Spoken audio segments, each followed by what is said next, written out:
পর্ব ৪ শেষ রাতের পদধ্বনি। অর্ণবের মৃত্যুর পরেও ভয় কাটল না, বরং আরও বেশি লোক রাতে ঘোড়ার ছুটে চলার শব্দ শুনতে পেল। একদিন গ্রামের এক পুরোহিত জানালেন, ওই যোদ্ধার মাথা ফিরিয়ে দিলেই অভিশাপ ভাঙবে। কিন্তু সেই মাথা কোথায়? একদিন এক পুরনো গুহা থেকে একটি রক্তাক্ত মুকুট পাওয়া গেল। গ্রামের সবাই একসঙ্গে সেটি মাঠে রেখে এল।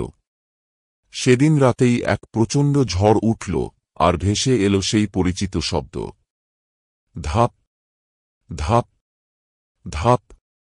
পরদিন সকালে মাঠের মাঝখানে পড়েছিল এক পুরনো ছেঁড়া শিরস্ত্রাণ, যেন 100 বছর আগের কোনো যোদ্ধার। এরপর থেকে আর কেউ সেই হেডলেস হোর্সম্যানকে দেখতে পায়নি। কিন্তু রাতের নিস্তব্ধতার মাঝে কেউ কেউ এখনো ফিসফিস করে বলে, সে কি সত্যিই চলে গেছে, নাকি নতুন শিকারের অপেক্ষায় আছে?